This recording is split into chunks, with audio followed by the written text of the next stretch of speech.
Yeah. So, yeah, I don't know how to describe it really. It's um, it's a shift of belief system. It's a different way of operating. It's a different way of seeing the world, and it's an internal thing. Um, I guess the access point, the way to make the change, the way to make the shift, is to actually um, act in that way. To so the question is like, so this is kind of sad, isn't it? Like, if you start asking the question, if you could do anything you want and you had the freedom to do anything you want, you didn't have to go to work to earn money that is scarce. If you didn't have to do that, what would you do? If you had the freedom to do whatever you wanted, what would you want to do? And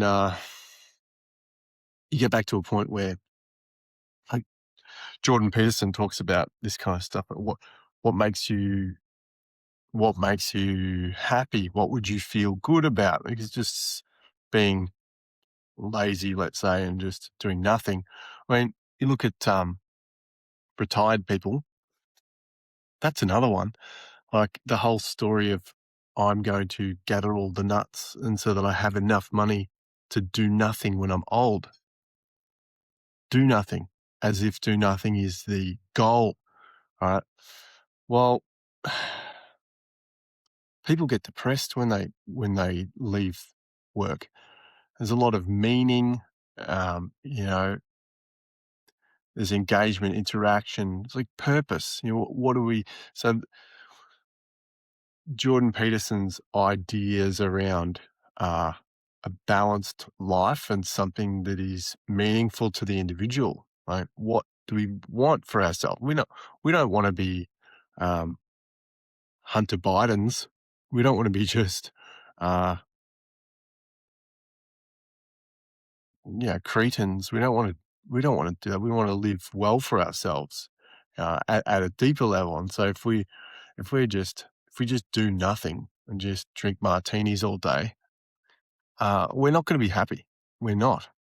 And a lot of the meaning comes out of things like contribution and um, being useful, maybe just things like that. Maybe that's not perfect, but things like that, just doing something that's actually constructive and feeling useful and those sorts of things. Um, it's where the helping others thing comes in as well. Uh, so we want to do meaningful work. We want to do these things. And so it's about asking the question, what would we want to do if we could do anything? We could do anything at all. Um, we don't have to work. We don't have to. What would we do? And I think most people erroneously think that they would do nothing. But after a while, you get pretty done with that. And so that leads to questions like, what am I? What am I? Who am I? What do I like? That's powerful questions. Getting down to things like identity in that question. What am I? Who am I really? Like my essence, like me, my nature. Who am I? What am I about? That's powerful stuff. That's a powerful question. And it's a moving target. It's not, it's hard to put in words, but we know it when we're on it. We can sense it if we're paying attention. And so operating from that place, knowing what we're about, the things that we're good at, the things that we love, the things that serve us and serve the world. I don't like this whole martyrdom sort of, I'm going to sacrifice myself and do hard work in something that I don't like. And that's not it either. And so having the alignment of doing the thing that is actually lighting you up and constructive for yourself, So the nuance here is that we have this martyrdom syndrome where we create a story. It sounds nice to the ego. I'm doing things for other people, and it's such a cop out. We need to live for ourselves, actually, not for our children, not for anything else. This is all cop out, living for ourselves and being aligned with who we really are and fucking getting into that, like really just nailing that, working it out too. Like we might not get it right all the time, or it might take a while to develop it and bring it out, but or just get in tune with that, but operate from there. Like we don't have to be martyrs. We don't have to be the good person and I care about other people. Like, of course you do, but your service is through operating authentically.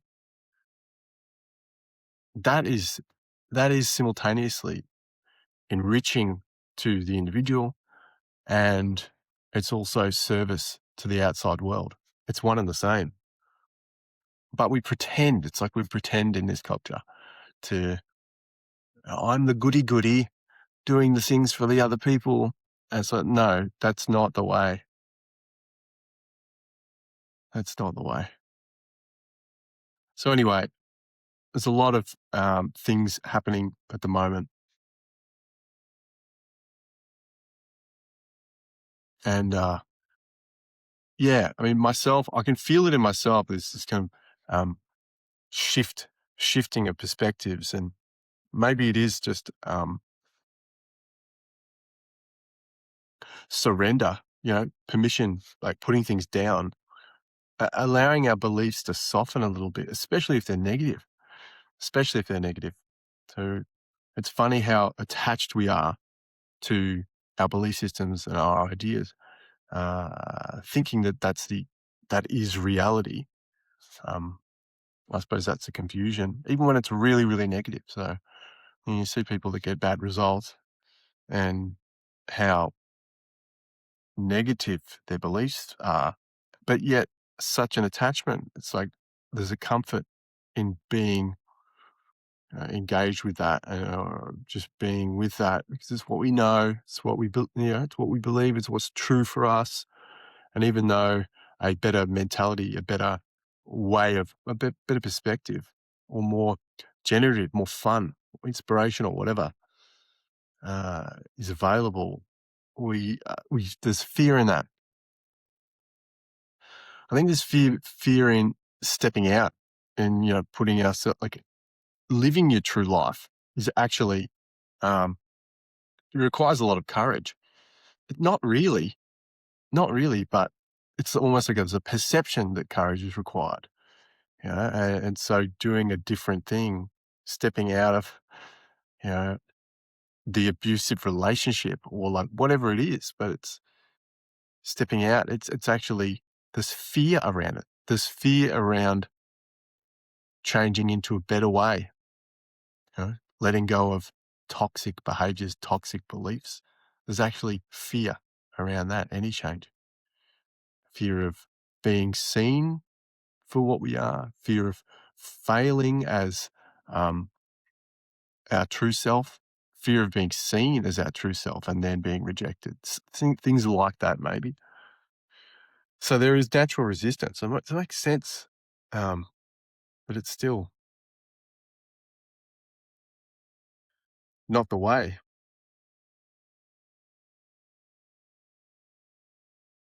I know I covered a few different things there. Didn't expect that, but there you have it.